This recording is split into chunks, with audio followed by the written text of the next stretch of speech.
So you're an entrepreneur that started a successful business. Now, would you like to sell it for millions of dollars? Well, how do you do that?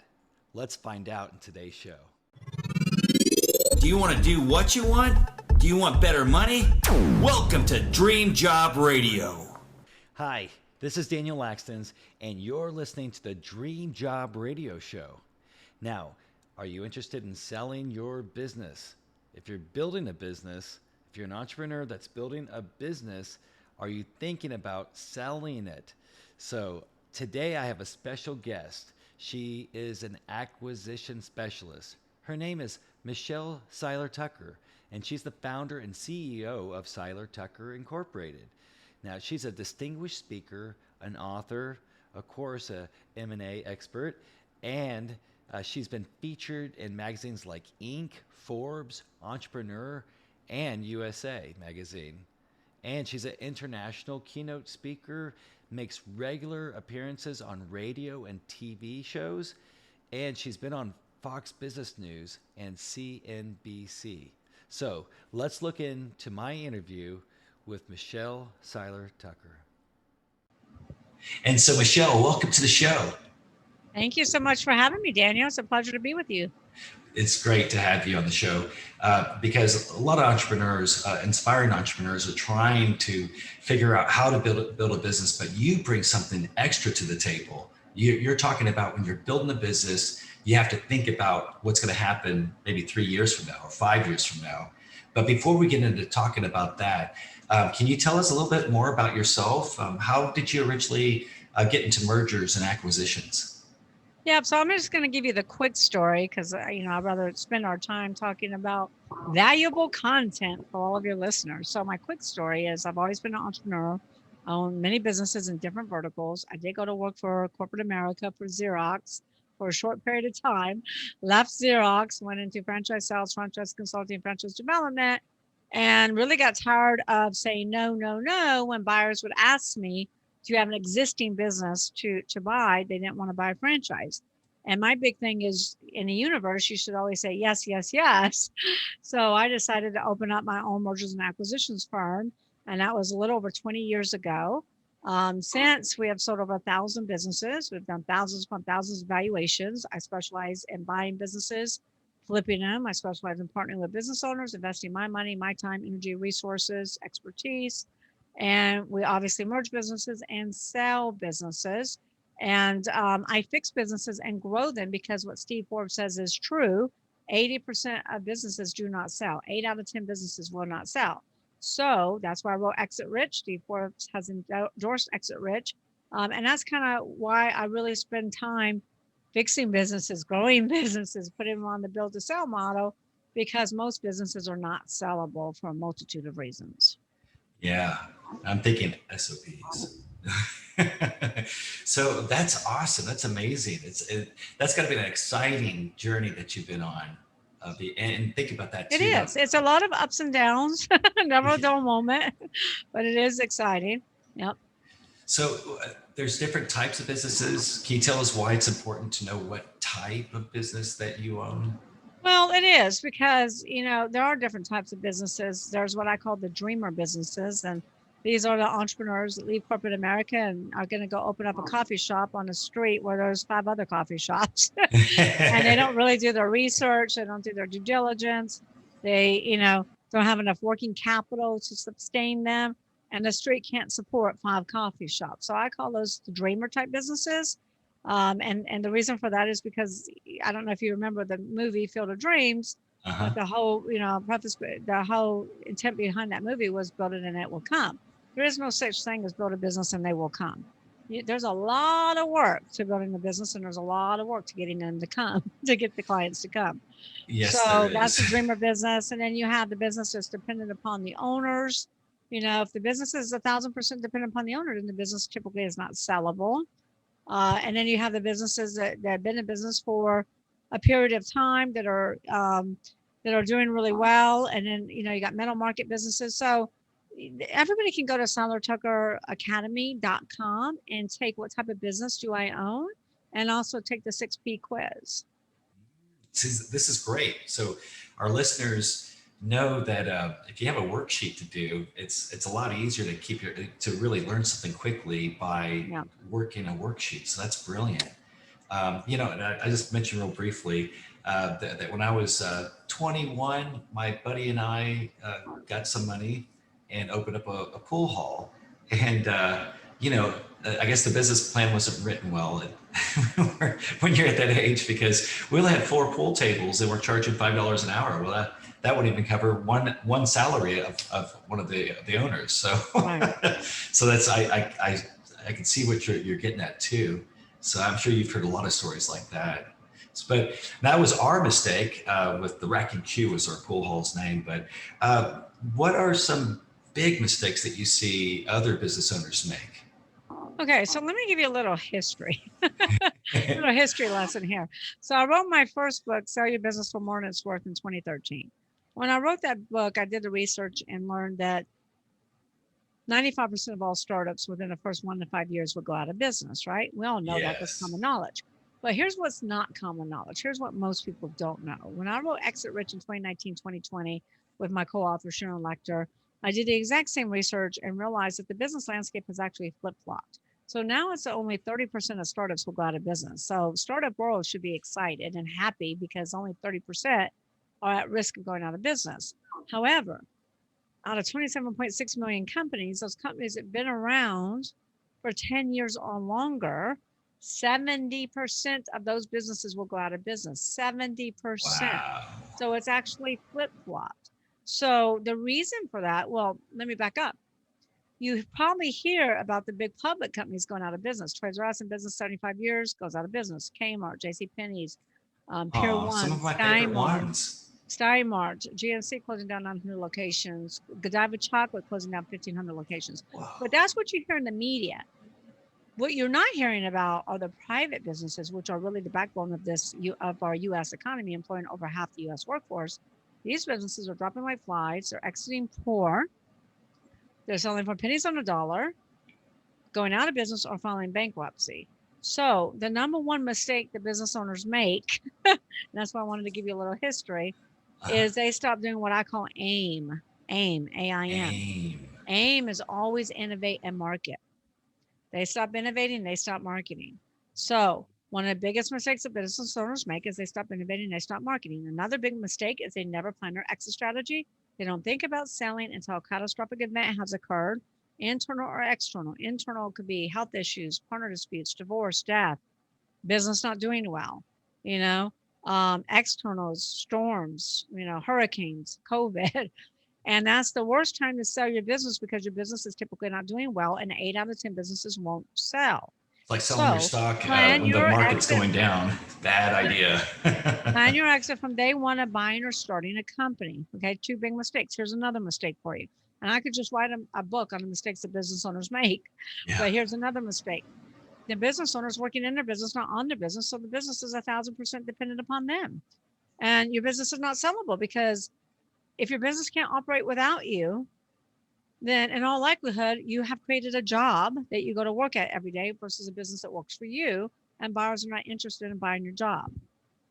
Yeah. How will you ever get on a yacht, or your personal yacht, if the business won't run by itself, right? Right. Well, how will you get on a yacht, and then how will you sell that business one day if it can't run without you? And then the other mistake is that the business owners don't build a solid infrastructure. They're so focused on sales, grow, but they don't have the solid infrastructure in which to handle the growth and be sustainable and scalable. So they don't operate on what I call in Exit Rich, the 6 Ps, the ST 6 Ps. I love it. Exit Rich. I love that. Well, so many business owners are exiting poor. And this, by the way, these statistics I gave you is way before COVID. Yeah, they say that the average business lasts maybe 6 months after the patriarch of that business dies, and that's the reason. That's true. And it falls under exactly what you're saying. Yeah, that's very true. So you have something that's called the ST6P method. Mm-hmm. It's a big thing that you talk about in selling your business with huge products. It's half my book. It's half your book. And this much. This is your second book that you just came out with. It's actually my third book. Your third book. Oh, wow. Well, so selling your business for huge profits. Now, can you tell us how these 6 Ps are, why Sure. they are, and why they're, tell us about them and why are they so important? Yeah. So let me run you through the 6 Ps. So first and foremost, one of the most important Ps, they're all important, but one of the most important Ps is people. You don't build a business, you build people, and people build the business. So many business owners are so busy working in their business and doing sales and doing customer service and doing billing and, doing everything themselves that the business cannot run without them. So what they've created is a glorified job, not an actual business. So you need to have people. Entrepreneurs need to focus on their strengths, hire their weaknesses, put the right people in the right seats, the right positions, and ask the who question. Who opens the door? Who deals with customer service? Who deals with marketing? Who deals with legal, accounting, manufacturing, transportation, logistics, environmental? The list goes on and on. The clue, Daniel, is you should never be next to the who, because you want to create a business that runs without you so you can get on your yacht and enjoy your time with all of your girls, whatever it is you have. No. And I'm only using the yacht because, that's what a lot of people, they're like, I'm going to build this business and I'm going to be on yachts and I'm going to be doing this. It's like, well, that you can do that. That's great. But so anyways, that's the reason why I dangle the yacht. It's like, well, how the hell are you going to be on a yacht if you're actually you're the one that has to run the whole business? You're not. So exit rich is not just about selling your business. It's really about building a sustainable, scalable business. And when you're ready, you actually have a sellable asset. Very important. Okay. So that's people. You got to have the right people. Second P is product. So product is your service, your industry. You need to ask yourself, is your industry or product on the way up or on the way out? Is it thriving or dying? Do you have an Amazon or do you have a Blockbuster? And if you have an Amazon, great, more power to you. If you have a Blockbuster and you're in a dying industry, maybe because of the pandemic, that doesn't mean you just pack up and go home and curl up in a fetal position and die. That means you actually have to do something. So you have to, I always tell my clients, you really have to get out of transactional and become transformational and ask yourself, these questions, because true change comes from the questions we ask. So ask yourself, what business am I in? Amazon did this in the 90s. They asked themselves, what business am I in? And I said, oh, we're in a book selling business. We sell books. And then they asked themselves, what do we do really well, better than anybody else? And they said, oh, we do fulfillment better than anyone else. And the third question, the most obvious question, should be, what business should I be in? And their question was, what business should we be in? And they said, fulfillment. We shouldn't just sell books. We should sell everybody's products. So those 3 transformational questions, as simple as they sound, transformed Amazon to a small book selling company to a multi-billion-dollar worldwide conglomerate that they are today. And now even the trucking, because I was like, how they did that was pretty amazing because, they're using FedEx, they're using UPS. And I mean, to come out with your own trucking system is a very bold move because, well, they're also buying airplanes, which is another bold move. That's another bold move, but they're constantly innovating. Remember, AIM. So AIM is needs to be implemented under the product, under the P products more than anything else, because you always got to innovate. You always got to innovate how you do things. You under processes is the next P. But you always got to innovate how you do things. Innovate how you deal with your clients. What type of business you're in. Innovation is the name of the game. Without innovation and marketing, you're nothing. You're either growing or dying. There is no in between. So Amazon is on top because they constantly innovate. They constantly look to do things better. And they market those innovations. They make sure that the world knows what they're coming up with. Mm-hmm. Right? That way they're actually putting like a market test in a sense, small sample of a market test to see if it's going to work. And then once they realize it is, then boom, they go with it quickly. The third P is processes. So processes is big. Processes are typically like an exit strategy. Most business owners don't think about it until something bad has happened. Mm-hmm. And processes really should be designed from the beginning of starting your company or buying a company. And most businesses don't think about processes until something bad has happened. Like I have a client right now whose employee got hurt on the manufacturing floor.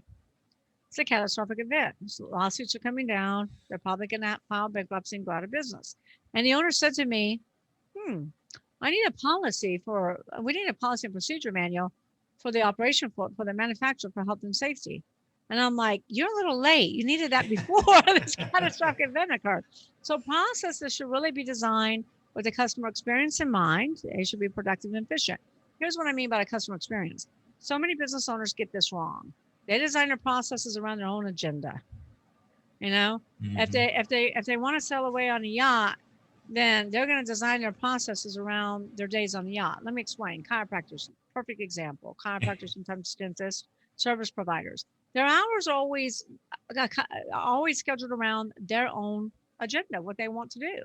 So chiropractors are open like Monday, Wednesday through Friday, 9 to 11, close 11 to 2. They open back up at 3 to 5, and then they have weird hours on Tuesdays and Thursdays, and nobody can ever remember their hours. Is that designed with the customer experience in mind? Nope. No, that's designed with their own agenda. So McDonald's got this right a long time ago, back in the 40s. McDonald's brother said, did you ever watch the movie The Founder? I have a memory maybe. You need to watch the movie The Founder, based on McDonald's and the Ray Kroc story. Anyway, McDonald's started McDonald's way back then and said, we're going to design a fast food restaurant around the customer's experience. We want customers to experience great tasting food that's hot, fast. They never said it's going to be organic. They never said it's going to be healthy. They never said you're going to get superior customer service either, because you don't at most McDonald's. So, but you do get good tasting food. French fries are the best. That's hot, fast, right? We can all agree upon that. So they recently have shifted to all natural now, except for the pickles. They can't find a pickle that doesn't have artificial color. But anyways, they're doing great. So they are. So you can, but what I want the focus to be here is the experience. You can eat at McDonald's anywhere in the world and get the same experience, because they designed their processes around the customer experience, not the processes around their own agenda. Does that make sense? It makes total sense. Have you ever dealt with a company or a bank or maybe a social media company where you can't get your problem resolved? And you email and you message, and there's no phone number to call. Or you call and you talk to 10 different people and nobody can resolve your problem. Have you ever been through that? Yeah, usually it's a small company that's growing That's not too true. fast. Facebook. Oh, yeah. Is a perfect example. They don't have enough money though to answer the calls. They don't. I mean, because there's you know what I'm saying though. But they didn't build that infrastructure, did they? But you got to have the infrastructure designed with the customer experience in mind. Otherwise, you're going to lose market share. If you don't take care of your clients, somebody else will. Just remember that. So your processes must be designed with the customer experience in mind, efficient, productive, and you must have policy and procedure manuals, SOP checklist, employee handbooks, non-competes. All of these documents have to be intact when a buyer comes to look at your business. Plus, it's going to make you sustainable, these processes. It's going to help you to scale. Okay. The next P, which is the most valuable P, which is the highest multiple driver, is proprietary. Do you have a question? No, I'm just like, bless you. This is awesome. You know, everyone's listening going, I'm ready for the next P. This is awesome. So proprietary. So let me give you just a really quick crash course. Now, this is not even a course yet. You can have me back on to talk about this, but how businesses are evaluated. So businesses with $1 million in EBITDA, what businesses under $1 million in EBITDA is earnings before interest, taxes, depreciation, amortization. Under $1 million in EBITDA will trade anywhere between 2 to 4 times multiple typically. If they're going to get 5, they have to have some really good synergies in place. Okay. So typically 2 to 4 multiple. So EBITDA over $1 million typically will trade at a 5 or above multiple. Now the fourth P is proprietary. There's 6 pillars to proprietary. So this is going to take me a little while. The next P's are shorter, but there's 6 P's. Get this right, and you will get a higher price for the sale of your business. Number 1 is branding. The more well-branded you are, the more I can sell your company for, as long as your brand is relevant in the mind of the consumers. Is anybody paying any money for Blockbuster? Well, only because of artificially inflated information, right? Nobody's paying any money for Blockbuster brand. They're not. Blockbuster never pivoted. They never aimed. They saw Netflix. They saw the writing on the wall. They had an opportunity to buy Netflix. They sat back fat and happy and did nothing. So that's why they're out of business. The most valuable brand in the world right now is I'm just guessing. I mean, Amazon, Well, you're right in the A's. Apple. Apple. Apple is worth $249 billion. That's just a brand. That's not the inventory, assets, and receivables, cash flow. That's just a brand, $249 billion. And So they're branding is profitable, huge. extremely profitable. They are. So build your brand and you will be able to sell your company for a tremendous amount of money. Trademarks are huge. Buyers like to buy IP that's protected. So trademark your company name, trademark your podcast, trademark Exit Rich, which I did. Trademark the ST6Ps, the STGPS exit model. Anything that is your USP, which is your unique selling proposition, should be trademarked. But here's the caveat: don't need a state trademark. You need a federal trademark. Okay. Now the biggest mistake the business owners make. Okay, you're in Texas. They go to Texas. They're like, oh, I got this new business I'm going to start up. I got this great name. Yes, I found it on GoDaddy. I'm so excited. And then they go to Texas and they get the LLC, but they make the huge mistake of never checking the federal database. So they can be in business for several years and all of a sudden receive a letter in the mail that says you have to stop using this company name. It's just an assist letter. And then they got to hire an attorney, throw a bunch of money at it to lose, because they're going to lose in all likelihood. So spend $1,500 to $2,000, get a federal trademark on your podcast, on your company name, etc. Because otherwise, if you have to stop using your company name that you spent 10, 15, 20 years building, now you're starting over from scratch. So make sure you protect that. Also, if you have any products that are unique, we're selling a company that has all these different products and they have a federal trademark on each product, and they have this grocery store chain, let's say Rouse's has this product and Kroger has this product and Alphabet in California has this product, right? That's huge, because other competitors and strategics, there's 5 types of buyers, they will pay more money for those trademarks. Same thing with patents. If you ever watch Shark Tank, every investor always asks the same question. Do you have a patent on this? Do you have a patent pending? Do you have a utility patent? They'll make an offer contingent upon the patent.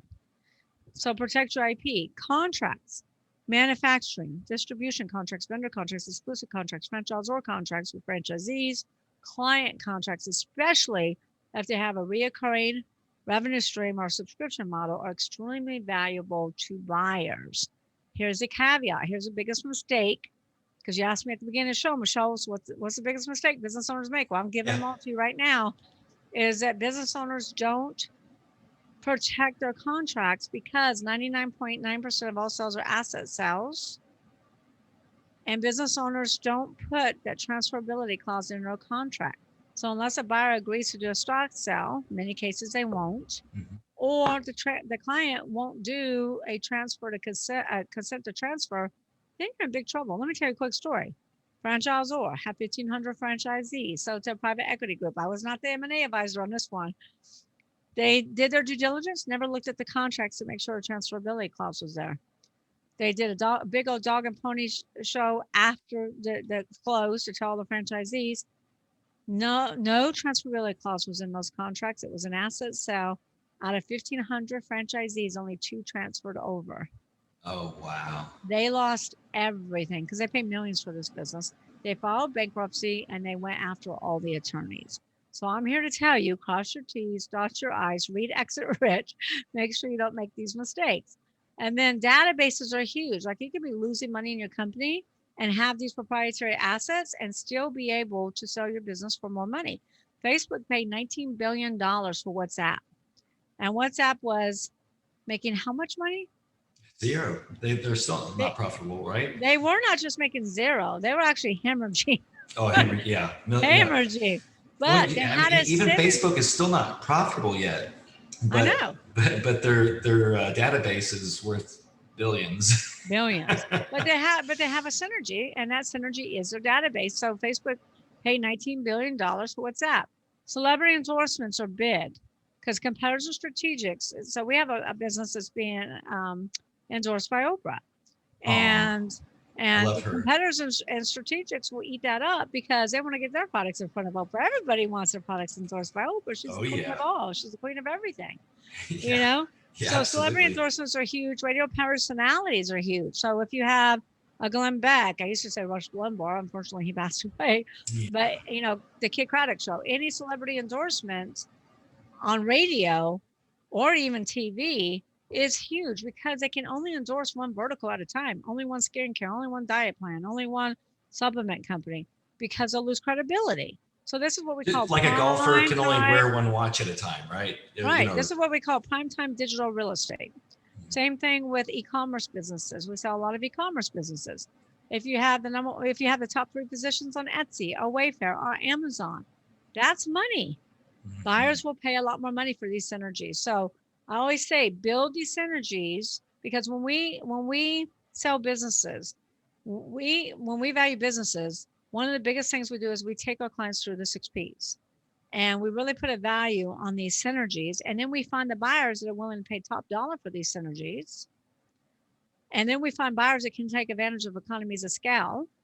And then we find the buyers that can cut overhead by cutting out a distribution center, maybe. Let's say we're selling a manufacturing company that has one distribution center. It's costing them $1 million a year to operate. But this manufacturing company has distribution all over the United States. So the first thing they can cut is that distribution center cutting $1 million off of their top line, which increases their EBITDA. Yeah. Right. So the last P, not the last P, the 5th P is patrons. And this is your client base. I always say in US, 80% of our business comes from 20% of our clients. So if you have customer concentration, it could be deadly, because if you lose a couple of clients, you could literally go out of business. We once were selling that oil manufacturing business, appraised in the $9.8 million range. They had 65% of their revenues tied up in the BP contract. We have 550 buyers. We got it down to 12 letter of intent, LOIs. All of our LOIs buyers were extremely concerned with customer concentration. So they were going to do extensive due diligence. And then we found one buyer that had a similar product and service. And he said, I don't care. I've been trying to get my products into BP for decades. If I buy this company, I got my foot in the door.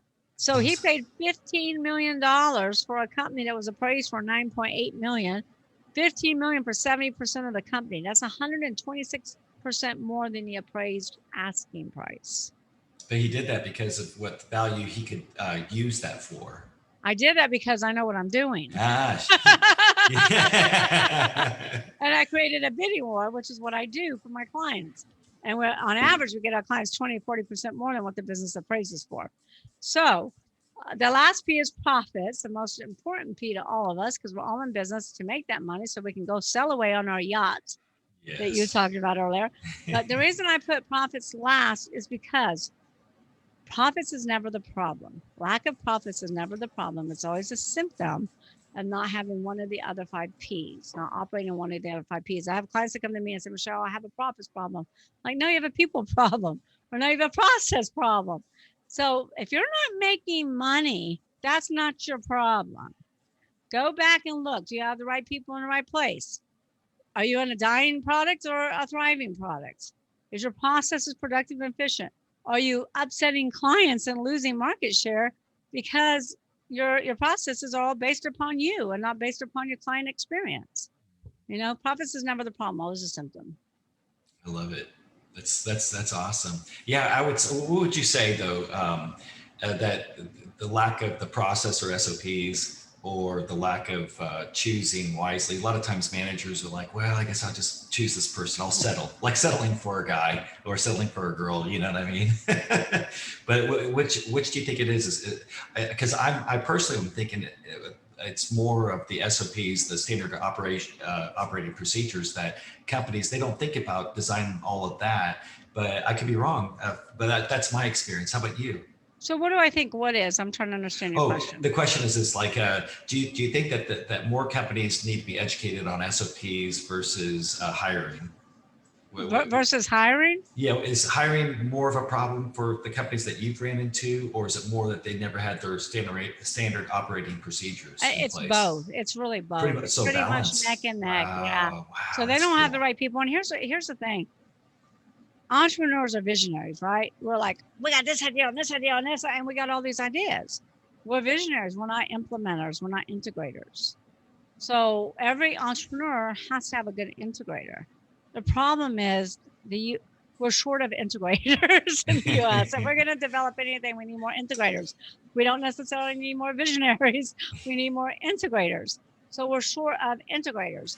And yeah, you can have a great hiring process, but at the end of the day, if the people that you put in charge don't really know how to implement what the visionary is coming up with, and making sure those processes are designed with the customer experience in mind, making sure that they're airtight, etc.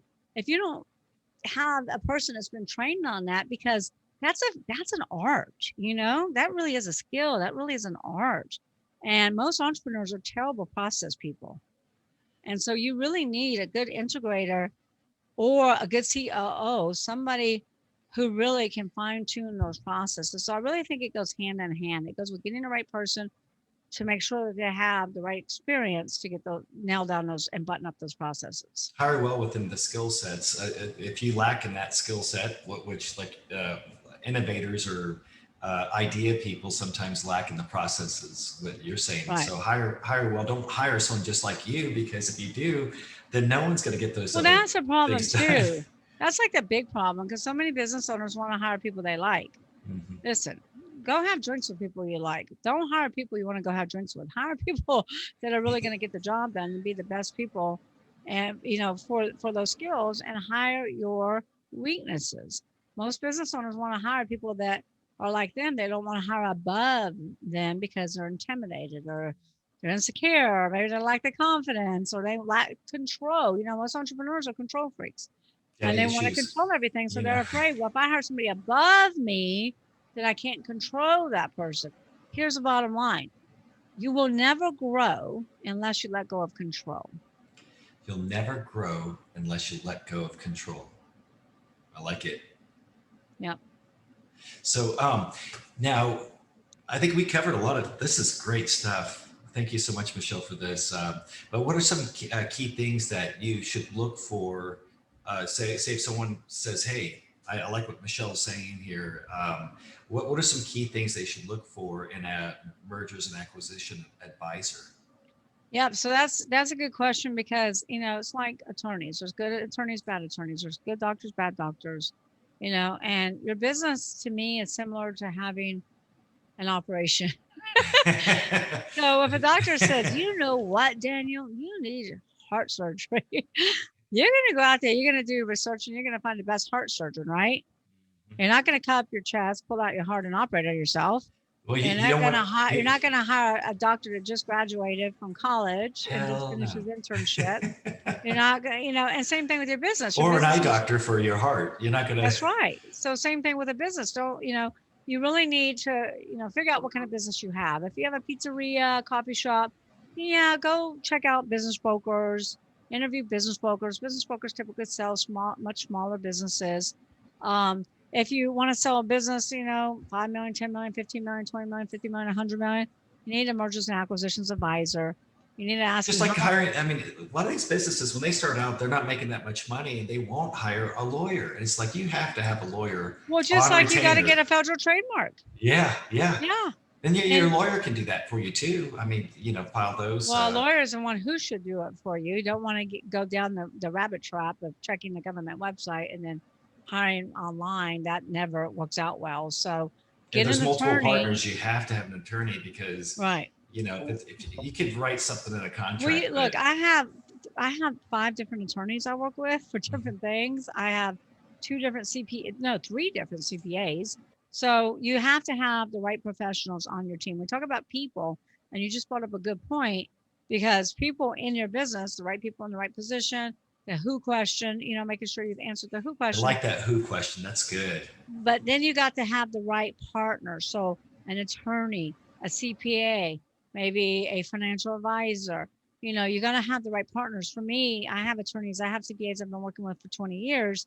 And I tell my clients, if you want to work with me, you have to work with my partners. And if you don't agree, then I'm not your person. I'm not your M&A advisor, because attorneys kill deals. My team are deal makers, not deal breakers. So You got to make sure you have the right team in place. I forgot what the question was. Oh, Did I answer no, you answered it perfectly. Okay, good. Of course, you and I'm telling you off camera, you and I could talk about all kinds of stories of businesses because I mean it's crazy what we've seen throughout time. But It is. but I've never dealt with. I've helped in the sell of a few different businesses, and so I've actually exited one of my two of my other businesses, but your experience, I feel so grateful to talk to someone that's been doing this, but on a such greater level in the multi-million-dollar businesses. There's just one other question our analogy is I was thinking if you were able to help some of those clothing companies, because you notice how it's like we grew up, we had the Gap and we had different clothing stores, JW West, but a lot of these they're gone. Every last one of them, because when their kids grew up, they didn't want to wear mom and dad's clothes. They didn't want to wear grandpa's clothes. Actually, they kind of do want to wear grandpa's clothes, but sometimes to wear something different. But the things that you talked about in the show can really help people to understand how they have to be innovative, not just at the beginning now, but later on, because things can change. 7 years. I always tell people that when it comes to naming your company, don't worry about the name. The name's not important, especially if some people choose their name with the product that they're selling. Well, what happens 7 years when that product is not popular anymore? You're going to shift into another product. Well, that's a stupid name to choose if your name is the product, right? So, but boy, so those are some amazing things you shared with us, and we really do appreciate you. Now, how can people find you if they're ready to scale their business the proper way, or to set up their business so that way they can sell it and make some money? So one thing I want to do real quick is comment on what you just said on the clothing stores and the retailers. And it's like Toys R Us. I mean, Toys R Us went out of business because they did nothing different in 75 years. Same thing with Gap, same thing with Gas, same thing with BCBG I heard is going out of business. Same thing with BB. A lot of these companies are going out of business because they stopped innovating. Number one, here's the things you got to look at.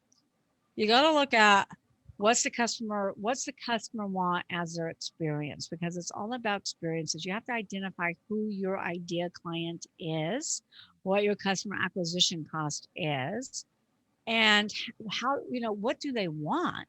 So the reason these retailers are going out of business is because nobody wants to go to the mall anymore. Nobody wants to go to the store anymore, especially with millennials. The younger generation wants an experience. They want to go out and live. They want to do things, and not just live to shop. And so that's why Amazon is so successful, because whoever makes it easiest for the consumer to purchase products and services is a company that's going to win. Amazon is winning because they make it so easy to purchase their products and services, whereas the retailers don't. And if you want to stay in business like Godiva Chocolate, create an experience around chocolate. Just like FAO Schwartz toy store in New York. They ended up going out of business, and so did Toys R Us, because they weren't creating the experiences for children. Yeah, you walk through that store, to get these retailers back, in order to get these customers back to retail locations, you got to create experience around the buying. You got to create experience for them, and you got to make it easy for them to purchase products and services. If they don't want to come to the store, and I want to go online, and maybe I saw some dress on the runway. I'm like, oh, killer, I want that dress. I just saw that dress at the Grammys. I want that dress. I ought to be able to go to the internet. I ought to be able to scan that dress in, right?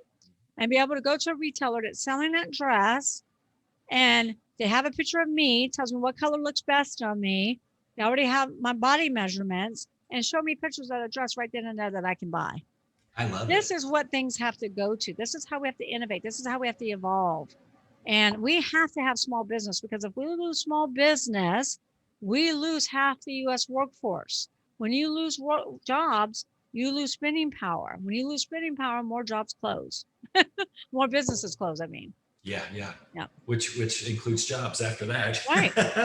So how can people get me? So first and foremost, I think everybody needs to go out and get Exit Rich, don't you? Yes. Let's buy the book, guys. Exit Rich. This So is let's buy the book. So the book is launching in June, but you don't have to wait till June. I don't want any of your listeners to wait till June. So I have a special offer for your listeners. First and foremost, they can go to exitrichbook.com and for $24.79. how much? Less than the price of a steak. Wow, $24.79. that's a deal. We will email them the digital download immediately within minutes. So have the digital download so they can start reading it today. We'll ship the hardcover to your doorstep to anybody inside the United States. Okay. Outside the US, you have to pay extra for shipping, of course. You will give you a lifetime membership into the Exit Rich Book Club, where we have video content. So if everybody likes what they're hearing here, there's more of this at Exit Rich Book Club, more of me doing video training. Plus, we have documents. So we have documents to operate your business, documents to sell your business. So we have sample employee handbook, sample non-compete, sample organizational charts, policy and procedure manuals, sample LOIs, letter of intents, purchase agreements, due diligence checklists, closing docs. All these documents will cost you over $30,000 if you want your attorney to recreate all. They're there for your review and download, all for $24.79. Plus, we will give you a 30-day membership into Club CEOs, which is a entrepreneur mastermind where we really help business owners ask those transformational questions and build their business so it is sustainable, scalable, and when you're ready, sellable. Oh, that is so nice. That's So a lot of value for it is. $24.79. Well, and think about it. So if any of this information has seemed overwhelming to those listening to the show, then that fear can be extinguished by buying this book, because she has over $30,000 worth of documents. So you can familiarize yourself, and she takes you step by step. So that way you can feel comfortable and the fear goes away. And then you're put into a position where you can sell that the business and make exit rich. There we go. Plus, you get time with me at Club CEOs. Oh, wow. So people can actually spend time at Club CEOs. Yes. So do you do that once a week or once a month? I do it once. I typically do it once every 2 weeks. Every 2 weeks. That's good. Yep. Bi-monthly. So they can also text Michelle to 888-526-5750. And when you text me, all my social media pops up. So follow me on social media, connect with me on LinkedIn. All my websites pop up. My main website is seilertucker.com. And she's a firecracker on her videos. So be sure to check out her YouTube videos, because it's a lot of fun. And it's a lot of great information. So if you want to be inspired and get excited about what you're doing, then definitely check out your Michelle Seiler Tucker's videos. Thank you. Yeah. Thank you so much for being on the show. Thank you for having me. It was fun. Thanks for having me. It's my pleasure. So that was my interview with Michelle. And wasn't she full of great information? Isn't it nice to think that if you're an entrepreneur, when you're building a business, we're not creating a job, but we want to create a business that we can sell and exit rich. So she was full of great information. And again, if you haven't done so, follow her on her social medias and watch some of her videos. And if you're looking to sell your business, she's going to be a great person for you. Now, you may have wondered, why do I look different from the last time that you were watching the Dream Job Radio? Well, yes, I did shave my beard and mustache. And that's because my wife and I renewed our vows, and I wanted her to marry the younger version of me. So if you're an entrepreneur, I'm sure that's the reason why you're listening to this show. We're going to be keeping the format focused mostly on entrepreneurs and how to grow your business and to make some smart decisions and to make less mistakes and to make more money. So keep checking back. If you're watching this on YouTube and you haven't done so already, please subscribe to the channel and hit the bell and share this with one of your fellow friends that's starting their business, because we need each other to grow our communities and to stay inspired. And this way, together, we're going to grow and build our futures together. So until the next Dream Job Radio show, keep growing, and I'll see you.